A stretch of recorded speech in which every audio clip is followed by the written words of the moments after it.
Baik, bismillahirrahmanirrahim. Assalamualaikum warahmatullahi wabarakatuh. Alhamdulillahilladzi bi ni'matihi tatimmus shalihat. Allahumma shalli wa sallim wa zid wa barik wa an'im ala habibina wa nabiyyina wa maulana Muhammadin wa ala alihi wa sahbihi ajma'in. Rabbi shrah li sadri wa yassir li amri wahlul 'uqdatam min lisani yafqahu qawli. Allahumma faqihna fid dini wa 'allimna at-ta'wil. Jamaah, kita sudah masuk di bulan Rajab. Kita berdoa, Allahumma barik lana fi Rajab wa Sya'ban wa ballighna Ramadan. Semoga Allah memberkahi kita di bulan Rajab, bulan Sya'ban, dan Allah panjangkan umur kita sampai bulan Ramadan. Mudah-mudahan kita semua sehat biar bisa tarawih lagi, puasa lagi, tadarus bareng-bareng insyaallah pada Ramadan. Jemaah, membuka taklim kita malam hari ini, saya tampilkan satu ilustrasi. Ada sahabat yang bernama Abdullah bin Ummi Maktum. Beliau penyandang tunanetra disabilitas. Karena semangat beliau untuk ikut pengajian di tengah-tengah keterbatasan, sampai-sampai turun satu surat, namanya surat Abasa. Jadi surat ini turun karena saat itu ada pengajiannya pengajian khusus sebenarnya. Pengajian yang diundang itu pembesar-pembesar Quraisy, para influencer, ya, bos-bos besar di Quraisy. Ada Abu Jahal, Abu Lahab, dan abu-abu yang lainnya gitu ya. Nah, di saat pembesar itu diundang untuk didakwahi, ya, karena Nabi ini strategi dakwah seperti itu. Kalau bosnya sudah ikut, bawahannya tinggal ngikutin, gitu kan? Nah, itu strategi dakwahnya Nabi, nggak ada kesalahan, hal yang wajar beliau lakukan. Tapi ternyata ketika datang Abdullah bin Maktum dalam kondisi semangat banget untuk minta pelajaran dari Nabi, tiba-tiba Abdullah bin Ummi Maktum, ya, datang duduk ikut nimbrung dan meminta kepada Nabi, "Arsyidni ya Rasulullah, tolong ajarkan aku ya Rasulullah." Abdullah bin Ummi Maktum nggak ngeh saat itu pengajiannya khusus, ya, pengajian untuk pembesar-pembesar Quraisy, sehingga Nabi saat itu menunjukkan wajah nggak nyaman, wajah yang tidak nyaman yang membuat Nabi itu bermuka masam, disebutnya abasa. Abasa itu kalau dalam kamus lisanul Arab yang mengernyitkan dahi seperti ini. Jadi menunjukkan wajah yang gak nyaman dengan kehadirannya Abdullah bin Ummi Maktum. Nabi sebenarnya bisa aja dengan lisannya marahin gitu ya, atau memberi peringatan, "Hei Abdullah bin Ummi Maktum, hei Abdullah," gitu. "Ini pengajian bukan untuk kamu, ini pengajian khusus," gitu. Tapi karena Nabi sangat jaga perasaan, gitu ya, beliau hanya diam saja, cuma nunjukin muka nggak nyaman saja. Tapi hanya karena itu ditegur oleh Allah. Turun satu surat, "Abasa wa tawalla an ja'ahul a'ma wa ma yudrika la'allahu yazakka." Seterusnya turun. Dan karena surat ini, ya, akhirnya Rasulullah SAW mendapatkan pencerahan. Jadi Nabi itu, ya, dijaga dari kesalahan. Di sisi lain Nabi adalah seorang manusia biasa yang ada peluang kelirunya. Tapi bedanya sama kita, ketika Nabi keliru, ada kesalahan, langsung ditegur oleh Allah saat itu juga, ya. Dan banyak teguran-teguran Allah kepada Nabi. Ketika Nabi keliru, langsung turun wahyu. Nabi keliru, turun wahyu. Termasuk dalam hal ini, Nabi nggak boleh pilih-pilih dalam mengajarkan ilmu. Apalagi yang datang adalah orang yang semangat banget untuk ngaji. Di tengah-tengah keterbatasan dia selalu pengen ada di depan, selalu ada pengen di barisan terdepan, serius, antusias dengerin Nabi. Makanya turun satu surat ini, salah satunya untuk mengapresiasi orang-orang yang semangat ngaji. Datang pengajiannya itu sangat antusias dengerin dari awal sampai akhir. Begitulah Abdullah bin Ummi Maktum dimuliakan oleh Allah Subhanahu wa taala. Sampai-sampai Nabi itu selalu menyambut Abdullah bin Ummi Maktum dengan sambutan, "Marhaban biman 'atabani fihi rabbi." Selamat datang Wahai sahabatku yang karena dia aku mendapatkan teguran dari Allah, silahkan duduk di depan. Diberikan karpet merah, selalu dilayani, selalu ditanya, hal laka min hajah, apa ada pertanyaan, ada keperluan nggak yang bisa aku bantu? Ada hal yang ingin kau sampaikan, selalu diprioritaskan. Ini menunjukkan betapa Nabi sangat memuliakan. Setelah diberikan peringatan oleh Allah, Nabi mendapatkan ilmu baru. Betapa ternyata yang mulia kedudukannya bukan status sosial, bukan jumlah followers, bukan jumlah pengikut, bukan jabatan, tetapi apa? Bagaimana semangat seseorang untuk memperbaiki dirinya, untuk belajar agama. Mudah-mudahan kita nanti satu barisan dengan Abdullah bin Umi Maktum karena semangatnya untuk selalu hadir di majelis-majelis kebaikan, majelis-majelis ilmu. Sampai-sampai ada ulama kita namanya Imam Al-Bukhari, bukan orang Arab. Dia orang Asia, tinggalnya di Bukhara, makanya dikasih nama Imam Al-Bukhari. Sekitar Uzbekistan daerah tempat tinggalnya. Karena semangat untuk menuntut ilmu menjadi penerusnya Abdullah bin Umi Maktum. Imam Bukhari itu kalau dihitung-hitung nih ada tanda-tanda merah, itu adalah hitungan para ulama menghitung jejak-jejak langkah Imam Bukhari saat belajar ngaji, saat mencari hadis, saat ingin menuntut ilmu. Berapa? 14.000 kilometer. Beliau menempuh perjalanan panjang sekali untuk mendapatkan ilmu. Makanya ini yang jadi semangat kita, man salaka tariqan yaltamisu fihi ilman sahhalallahu lahu bihi tariqan ilal jannah. Barang siapa yang menempuh perjalanan untuk mendapatkan ilmu, untuk thalabul ilm, maka Allah akan permudah jalannya menuju surga. Dan mudah-mudahan kita semua dimudahkan jalannya menuju surganya Allah Subhanahu wa taala.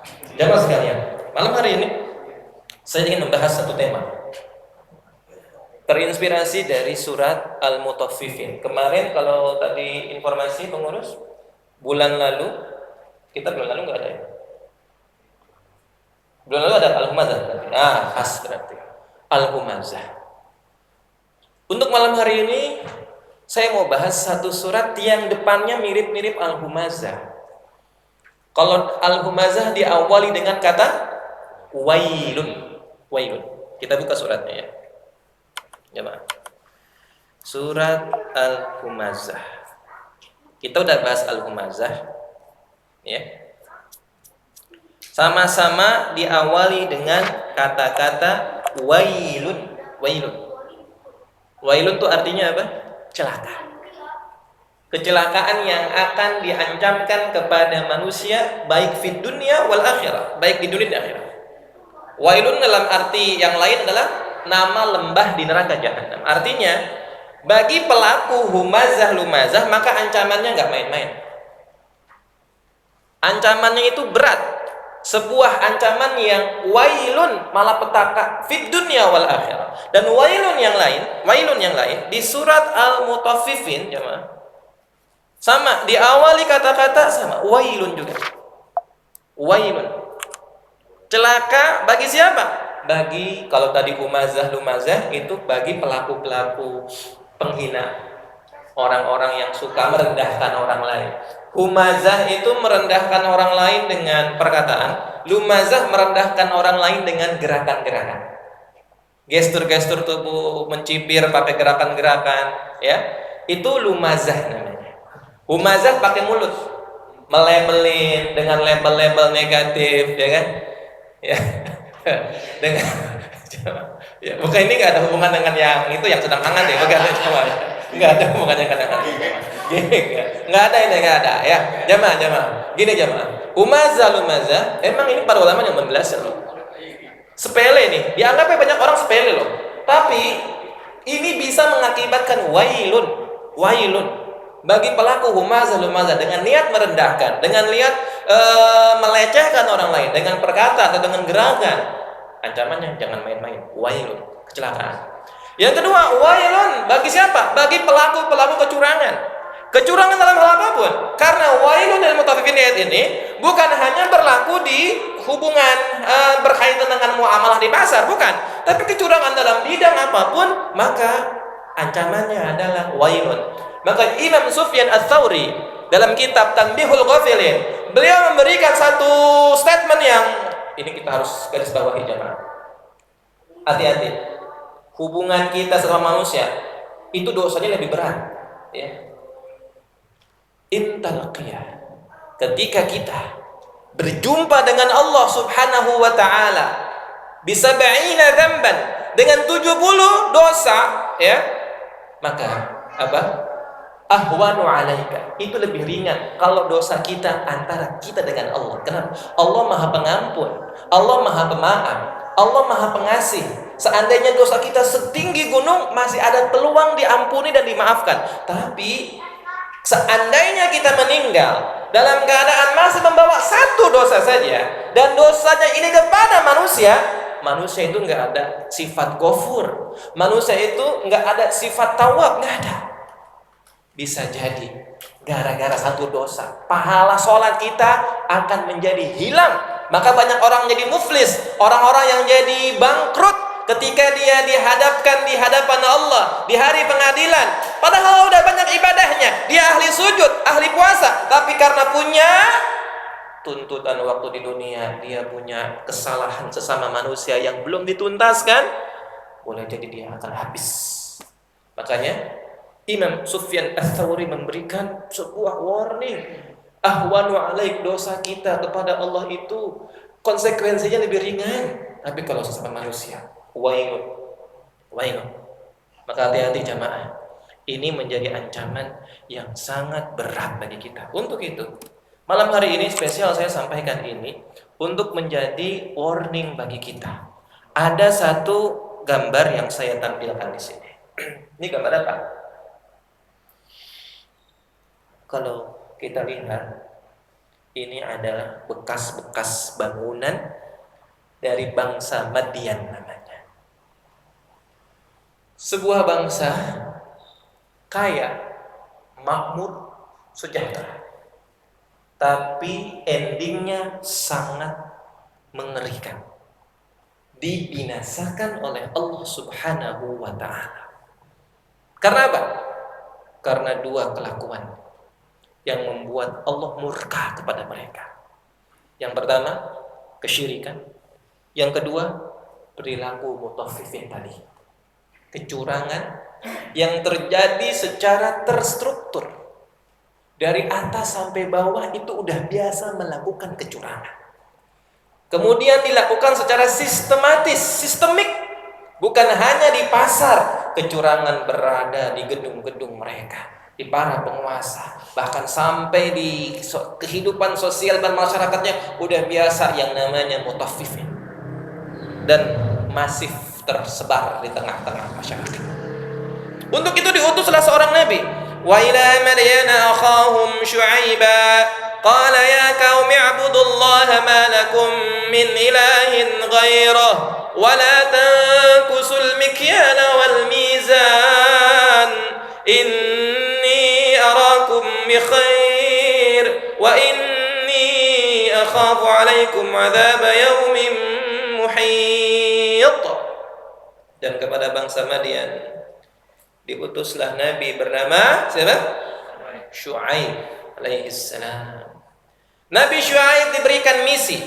Misi yang pertama adalah mengajarkan ilmu tauhid. Ya qaumi ibudullah, sembahlah Allah. Semua nabi ajarannya yang pertama adalah tauhid, pasti.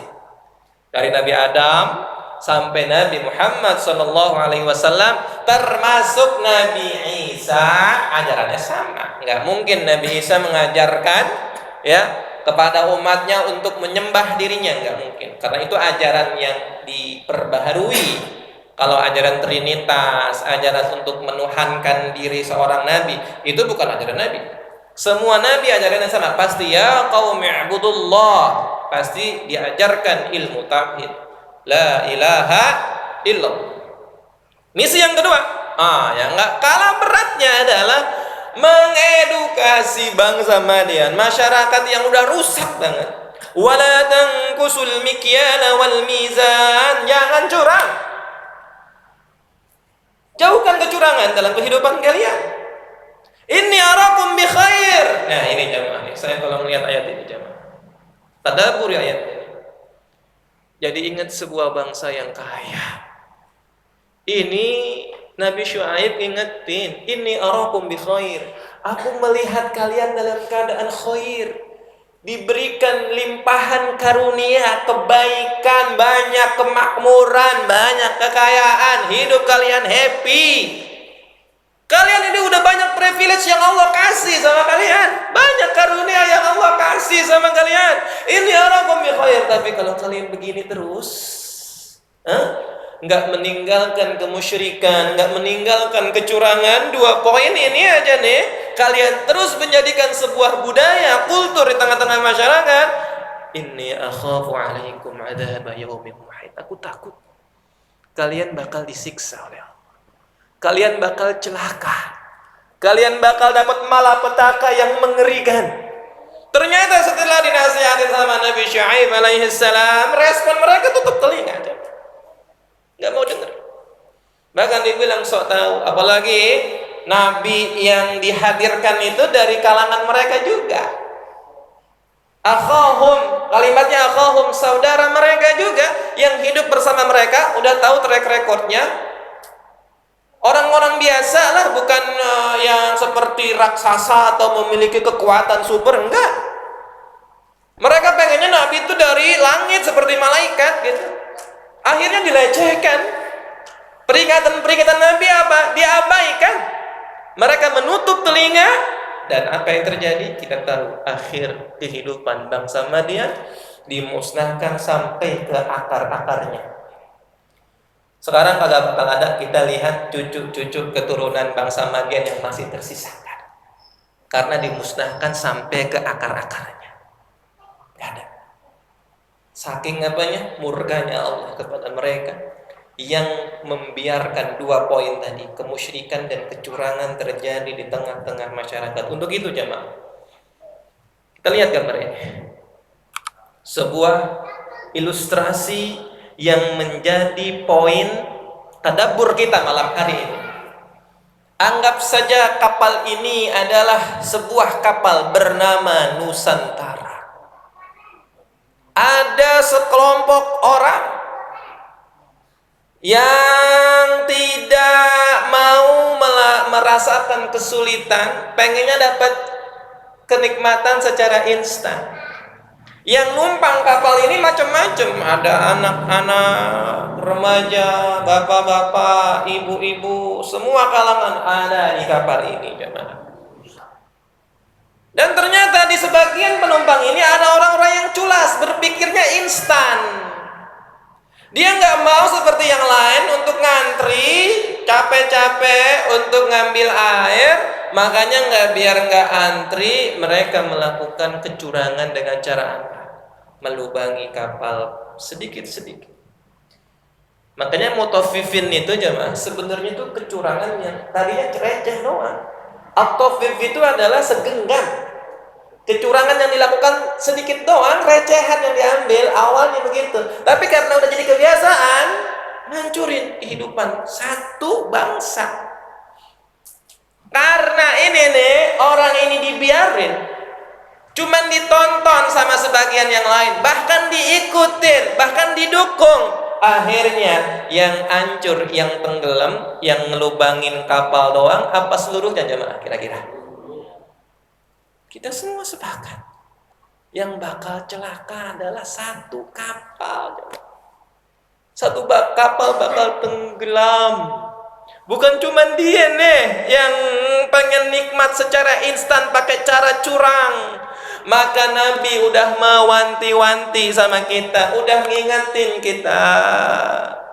Man ra'a minkum munkaran falyughayyir biyadihi فإن لم يستطع فبلسانه فإن لم يستطع فبقلبه وذلك أضعف الإيمان. Barang siapa di antara kalian, kata Nabi, man ra'a minkum munkaran, ngelihat ada yang nggak beres depan mata kita nih, kemungkaran, kezaliman, kecurangan ada depan mata kita jelas, bahkan di media udah terlihat jelas, ini nggak bener nih, ini perilaku menyimpang nih, ini mungkar nih, ini zalim, ini mutaffifin. Kita udah tahu, akal sehat kita mengatakan demikian. Apa perintah Nabi? Falyughayyir, dirubah. Jangan cuma dilihat, jangan cuma ditonton, jangan cuma sekedar asal tahu. Falyughayyir biyadih. Apa rubahnya? Kata Nabi, falyughayyir biyadih, rubahlah dengan biyadih di sini dengan power. Jangan diartikan dengan tangan pakai kekerasan. Ini kadang-kadang orang suka salah kaprah gitu ya. Sehingga melakukan amar ma'ruf nahi mungkar terkenal dengan kekerasan. Khawatir nanti Islam dianggap agama radikal. Makanya sebagian menerjemahkan ini biadi pakai tangan, suruh mukul orang-orang yang melakukan kemungkaran. Jadinya Islam terkenal dengan kemungkaran. Bukan. Biadi di sini pengertiannya adalah menggunakan kapasitas kekuasaan yang kita miliki sesuai kapasitas masing-masing. Nggak perlu pakai pentungan, cukup pakai tanda tangan, kita bisa mencegah kemungkaran. Tanda tangan di sini maksudnya tanda tangan siapa jamaah? Tanda tangan yang punya kuasa, tanda tangan orang yang berpengaruh, tanda tangan orang yang punya jabatan. Dia gunakan powernya untuk mencegah kemungkaran terjadi, kezaliman terjadi, kemaksiatan terjadi, kecurangan terjadi. Dia terbitkan peraturan, dia tegakkan keadilan, dia tegakkan hukum pakai tanda tangannya, pakai kapasitasnya sebagai seorang penguasa, seorang yang memiliki jabatan. Itu namanya biyadih. Kita bukan siapa-siapa, Ustaz. Lalu apa yang harus kita lakukan, Ustaz? Fa illam yastati' fa bilisanih. Kalau kita nggak memiliki kekuatan, nggak punya power, nggak punya kapasitas, tanda tangan kita nggak ngaruh apa-apa, rubah dengan apa? Lisan kita. Kalau bahasa kerennya pakai apa? Menjadi apa? Seorang whistleblower. Oh, itu bahasa keren itu. Jadi apa? Dengan lisannya, dia pakai lisannya untuk melaporkan kezaliman, mengedukasi dengan lisannya, menyampaikan bentuk-bentuk kecurangan itu terjadi. Dia gunakan sosial medianya, dia menjadi whistleblower, sehingga orang-orang yang melakukan kecurangan jadi jadi enggan, jadi ngeri, jadi khawatir. Kenapa? Oh, tindak tanduk mereka terekam oleh orang-orang banyak, sehingga apa? Orang-orang yang pengen curang nggak ada punya peluang lagi. Kenapa? Diawasin semua masyarakat. Ketika kita sama-sama menjadi whistleblower, orang-orang yang menggunakan lisan kita, menggunakan jempol-jempol kita, menggunakan sosial media kita, untuk apa? Mencegah kemungkaran, kecurangan terjadi. Maka orang-orang seperti itu akan ada ada efek jerahnya. Kenapa? Takut mereka, karena diviralkan, karena dilaporkan. Makanya kan salah satu yang menjadi pencegahan terjadinya korupsi, terjadinya kecurangan. Kebetulan saya ngajar di kantor pajak itu sudah lebih dari 3 tahun. Sering ngobrol sama karyawan-karyawan di sana, pegawai-pegawai di sana. Salah satu peran mereka untuk menjaga aset negara biar nggak bocor. Karena selama ini sebelum-sebelumnya kan banyak orang-orang yang memanfaatkan jabatannya untuk memperkaya dirinya. Salah satunya adalah apa tadi? Ini fa illam yastati' fa bilisani. Orang-orang yang punya keinginan curang dicegah dengan adanya whistleblower, pelapor-pelapor kecurangan. Sehingga pelapor-pelapor kecurangan itu akan mendapatkan benefit khusus dari negara. Bagi pelapor-pelapor kecurangan akan diberikan tambahan benefit tambahan. Sehingga apa? Ada ketakutan, ada rasa was-was, ada rasa ngeri kalau orang melakukan kecurangan. Kenapa? Ini peran fabilisaninya dipakai. Enggak cuma didiemin. nggak cuma ditonton doang. Dulu mungkin ditonton, dia nggak punya semangat untuk melakukan pencegahan karena nggak ada efeknya. Sehingga ketika dia melakukan seperti ini, oh bagus Ustaz, ternyata alhamdulillah ngefek banget. Nah sekarang kita jamaah, ketika kemungkaran terjadi, kezaliman terjadi, kecurangan, mutafifin ini sudah ada di depan mata kita, jangan ditonton doang, nanti kita bakal hancur sekapal-kapalnya, semua isinya.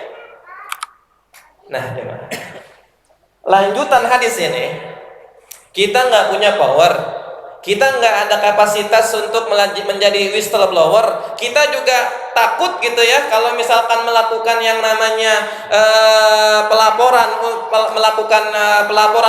kepada pelaku kezaliman, pelaku kemungkaran, pelaku kecurangan, takut ada risiko gitu ya.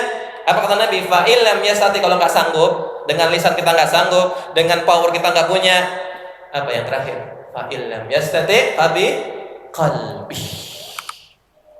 Minimal di hati kita tolak mereka, di hati kita kita tidak mau menjadi bagian mereka. Seandainya jemaah dalam hati masih ada perasaan kita tuh nggak seret, rasanya ngelihat orang-orang yang curang, yang mutafifin tadi, yang nggak benar tadi, di dalam hati itu rasanya ini kok begini banget gitu. Beruntunglah kalau masih ada perasaan di dalam hati menolak mereka, di hati kita nggak seret dengan mereka, artinya apa? Adhaful iman, berarti masih ada iman dalam hati. Walaupun Nabi mengatakan itulah selemah-lemahnya iman. Ini masih mending jamaah, masih ada imannya berarti. Ya. Ketika kita dalam hati menolak segala macam bentuk kemungkaran, segala macam bentuk kecurangan, segala macam bentuk kezaliman, iman masih bersemayam dalam hati kita. Dan sebaliknya jemaah, ini yang ngeri. Ketika justru akal sehat kita telah tertutup, justru dalam hati kita justru sefrekuensi dengan orang-orang yang melakukan kecurangan, orang-orang yang melakukan kemungkaran. Kok saya seret dengan mereka? Kok saya menjadi orang yang ikut satu gerakan dengan mereka, ikut-ikutan, bukan cuma nonton tapi ikut-ikutan melubangi kapal ini. Artinya cuma kalau setiap individu di sebuah negeri dia justru satu frekuensi semuanya, nyaman-nyaman saja dengan perilaku curang, nyaman-nyaman saja dengan perilaku mungkar, nyaman-nyaman saja dengan perilaku yang menyimpang. Jangan salahkan siapapun jemaah, jika kelak nanti kapal akan karam, seisi-isinya tidak ada yang selamat. Untuk ini pesan ini penting kita renungi bersama-sama. Paling tidak dalam hati kita tidak akan mendukung orang-orang yang mungkar, orang-orang yang menyimpang, orang-orang yang melakukan kecurangan untuk memenuhi hasrat dan keinginannya, menghalalkan segala caranya.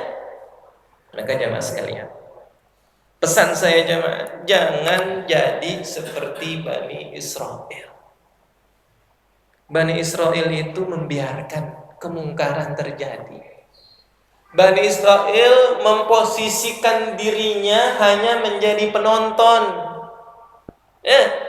Dia nggak mau ikut mencegah kezaliman, kemungkaran terjadi di negerinya. Padahal udah dihadiahkan oleh Allah sebuah negeri yang disebut Baitul Maqdis, negeri yang suci. Tapi mereka nggak mau, cuman pengen nonton doang. Ini ayatnya jemaah, surat Al-Maidah, ngegambarin gimana keras kepalanya mereka, yang hati mereka itu sudah dicabut imannya, sehingga mereka nyaman hanya menjadi penonton saja. Qalu ya Musa inna lan nadkhulaha abadan ma damu fiha fadhhab anta wa rabbuka faqatila inna hahuna qa'idun.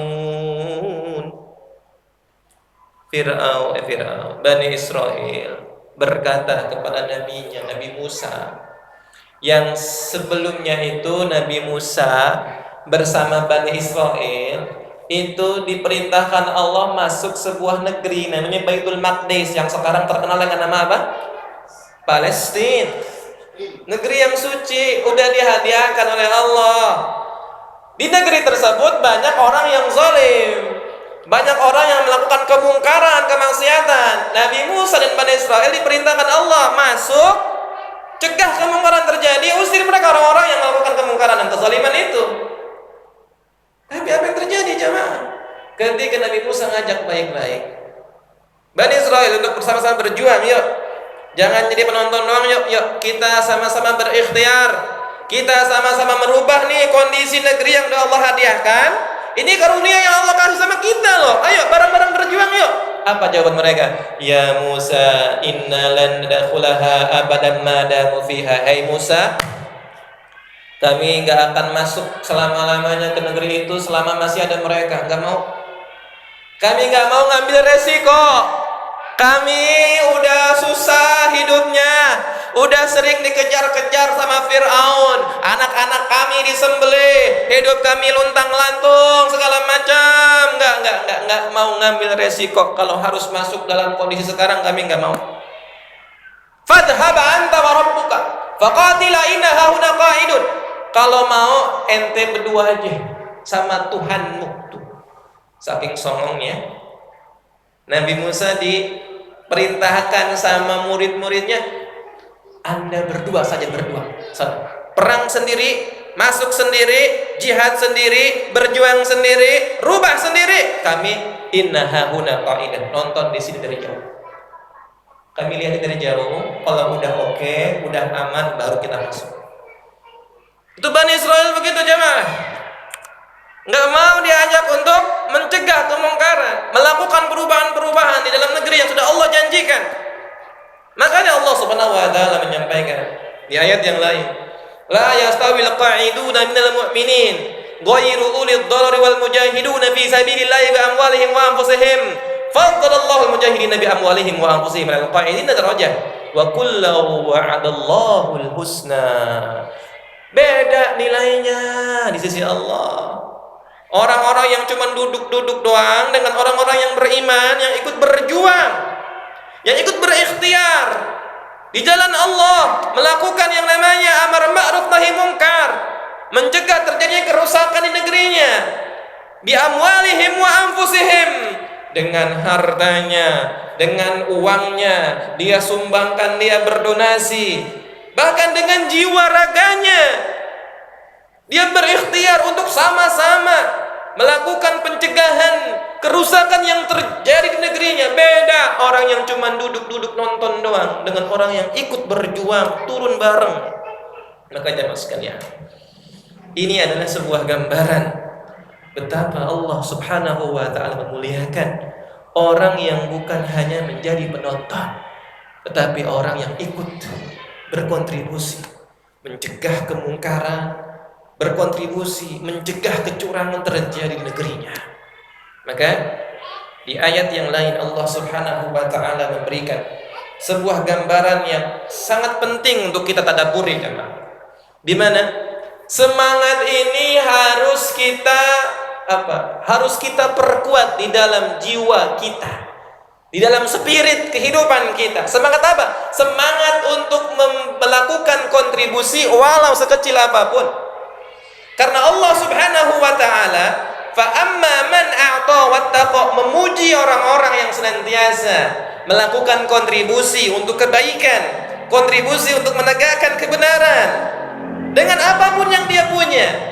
Motif dia berkontribusi bukan karena iming-iming yang lain, bukan karena iming-iming dunia, tapi tapi karena meyakini balasan dari Allah Subhanahu wa taala. Wa saddaqa bil husna, dia meyakini al husna dari Allah. Dia meyakini pahala yang Allah akan berikan bagi orang-orang yang senantiasa melakukan kontribusi nyata. Entah dengan uangnya, entah dengan tenaganya, entah dengan pikirannya. Dia ingin membangun negerinya, dia ingin menyelamatkan negerinya dari tindak tanduk yang menyimpang, dari segala macam penyelewengan, dari segala macam pelanggaran, kezaliman, kecurangan. Dia ingin ikut melakukan yang namanya kontribusi. Sebagaimana kontribusi seorang nenek-nenek tua jemaah. Di zaman Nabi ada nenek-nenek namanya Ummu Mahjan radhiyallahu anha. Ummu Mahjan sadar diri, udah tua, udah nggak punya apa-apa, tenaga tinggal sisa, duit gak punya. Tapi beliau nggak pengen jadi penontonnya, mah cuma nontonin orang yang sedang beribadah, nontonin orang yang sedang berjuang untuk membangun negerinya. Nggak cuma pengen duduk-duduk nontonin, mentang-mentang udah saya kan udah tua, udah nggak bisa apa-apa, udah tinggal liatin aja lah. Enggak. Ummu Mahjan meminta izin kepada Nabi untuk apa? Untuk ikut kontribusi. Beliau sadar tinggal sisa tenaga yang beliau punya.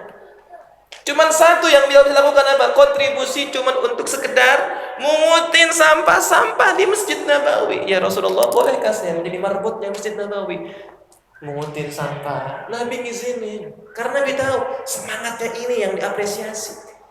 Beliau sadar ini tinggal sisa tenaga, nyumbang duit juga nggak bakal bisa, tapi semangat pengen kontribusinya luar biasa, menggebu-gebu.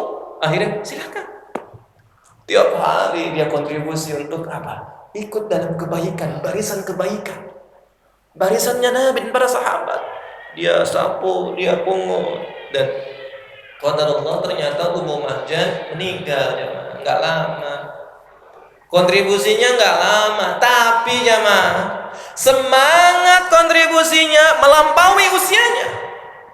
Semangatnya diapresiasi oleh Rasulullah SAW. Ketika Nabi mengetahui Ummu Mahjan meninggal dunia, beliau syok. Nabi terkaget-kaget ketika para sahabat ternyata sudah mengurus jenazahnya. Sahabat menganggap Ummu Mahjan cuma orang biasa. Makanya ketika meninggal pun Nabi gak dikasih tahu, langsung dikuburin, diurusin, karena emang sunahnya begitu kan, harus mempercepat. Nanti aja lah ngasih tahu kemana Nabi. Ini pun yang meninggal cuma sekedar marbot. Ternyata ketika Nabi tahu Ummu Mahjan meninggal dunia, Nabi sedih, Nabi kaget, Nabi syok, dan Nabi minta tunjukkan di mana kuburnya. Beliau ingin langsung mengunjungi kuburnya, mendoakan langsung. Siapa yang nggak pengen dapat doa langsung dari Nabi, jamaah? Kalau bukan yang spesial, nggak bakal dapat. Ini spesial sekali, jamaah. Ummu Mahjan karena semangat pengen kontribusi untuk Islam, untuk negerinya, untuk bangsanya, untuk nabinya, untuk Allah dan Rasulnya, maka Allah muliakan. Semangat berkontribusi inilah yang kita akan tiru, jamaah. Termasuk kalau kita mendengar bagaimana kontribusinya Imam Syafi'i. Beliau kontribusinya bukan dengan uang. Beliau dari kalangan anak yatim beliau. Ketika belajar pun gak punya buku tulis. Masih ingat gak Imam Syafi'i waktu belajar? Gerak-gerakin tangannya, nempelin lidahnya itu, nempelin tangan ke lidah sambil begini-gini. Dianggapnya main-main. Sama gurunya Imam Malik ditegur. Imam Syafi'i itu bukan main-main karena beliau emang nggak punya alat tulis. Beliau mencatat setiap ungkapan dari gurunya Imam Malik itu dengan menggerak-gerakkan jari, dan beliau langsung hafalkan semuanya. Imam Syafi'i nggak sekaya Utsman bin Affan, sahabat Nabi yang berkontribusi dengan ribuan ekor untanya, dengan ribuan dirham dinarnya. Imam Syafi'i pengen kontribusi dengan ilmunya. Makanya beliau setelah punya ilmu yang banyak, beliau nggak egois. Sebenarnya beliau bisa aja hanya dikonsumsi untuk beliau saja, dinikmati untuk dirinya saja. Tapi beliau nggak mau. Beliau ingin punya jejak-jejak kebaikan untuk umat yang sekarang pengikutnya paling banyak di dunia ini. Mazhab Syafi'i kan terbesar, jemaah. Karena semangat kontribusinya sampai sekarang pahalanya mengalir. Dan apa kita? Semangat Imam Syafi'i dalam berkontribusi Ya, beliau itu sampai berdarah-darah. Beliau punya penyakitnya sudah sangat kronis. Penyakit kalau kita sering banget lama duduk biasanya penyakit apa coba? Ya, sakitnya ambeien. Bahkan beliau tuh kalau kemana-mana tuh bawa apa ya? Bawa semacam mangkok untuk menadahkan tetesan darahnya yang udah sangat akut. Beliau tahan rasa sakitnya. Kenapa? Karena waktunya hanya dihabiskan untuk menuliskan kitab, membaca Al-Quran, mengkaji kitab yang beliau akan tuliskan sehingga bisa disebarkan kepada umat Islam. Semangat untuk melakukan kebaikan ini yang harus kita tiru jamaah. Maka jamaah sekalian, inilah yang akan sama-sama kita lakukan. Sesungguhnya Allah Subhanahu wa ta'ala tidak akan pernah merubah satu bangsa, suatu kaum, sampai apa?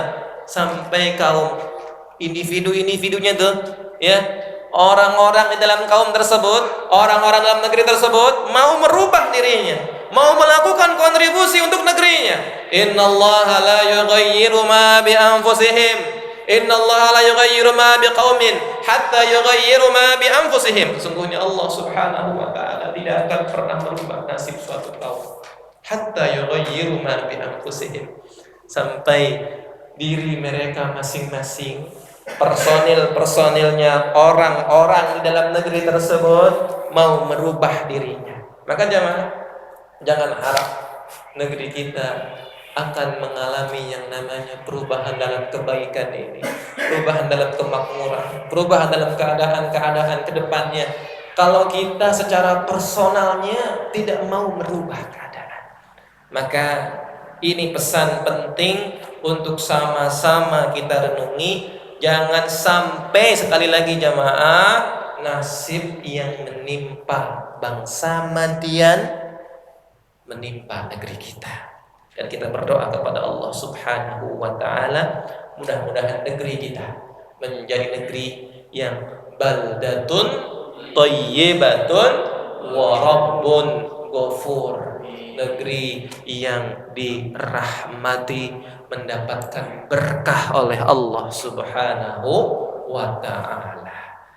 Demikian jemaah sekalian, tausiah atau kajian malam hari ini mudah-mudahan menjadi pengingat untuk kita semuanya, ya, menjadi seseorang mukmin yang bukan hanya sekedar menonton, ya, menyaksikan saja fenomena-fenomena yang ada, tapi kita juga ikut melakukan yang namanya, ya, perubahan kebaikan, mencegah kemungkaran, mencegah kecurangan yang terjadi di depan mata kita. Aqulu qawli hadza astaghfirullahal azim li wa lakum. Demikian. Udah isya belum? Berapa menit lagi? 2 menit lagi. Tafadhol. Kalau ada yang ingin menambahkan mungkin, atau mau bertanya, saya kasih waktu 1 menit bertanya. Ada? Wah. Tafadhol. Assalamualaikum warahmatullahi wabarakatuh. Saya tadi menjelaskan bahwa kalau kita punya dosa terhadap Allah, insya Allah tidak bisa diampuni Allah. Tapi dengan manusia belum tentu. Artinya harus ketemu. Maksud saya begini, pastilah kita punya salah sama orang-orang, entah dari kecil atau sampai sekarang. Kalau kita sadari, ya baru kita selesai, kita menjawab. Cuma kalau kita nggak sadar, terus sadar yang baru sekarang, ingat yang baru sekarang, dan kita nggak mengulangi dengan orang itu, gimana cara? Ya, terima kasih Pak.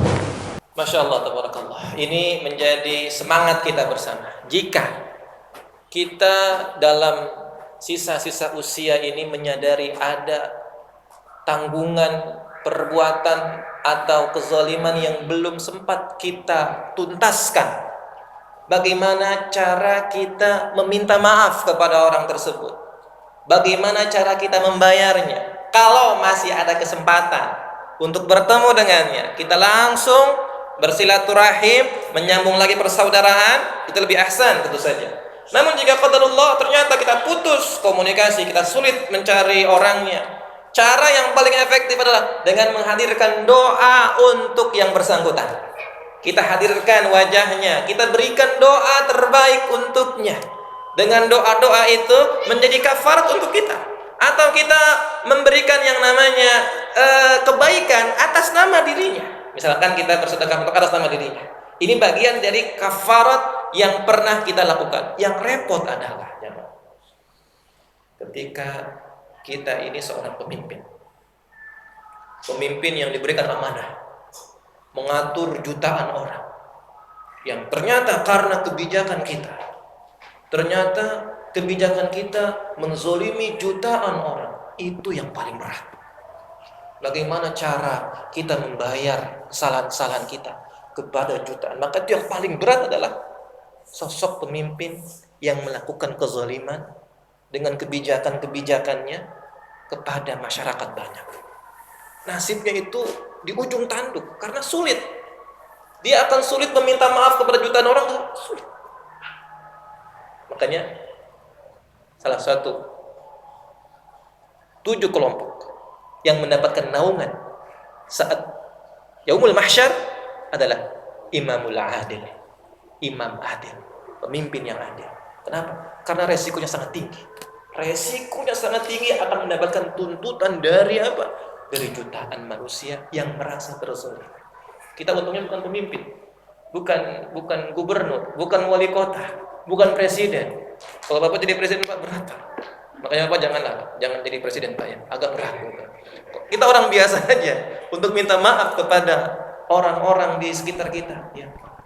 Kita nggak mungkin bisa satu-satu. Makanya kita sering doakan Allahumma ighfir lil mu'minina wal mu'minat wal muslimina wal muslimat. Dan ingat, ada sahabat Nabi yang selalu diberikan Nabi sebuah tanda, huwa ahlul jannah, huwa ahlul jannah. Dia ini penghuni surga.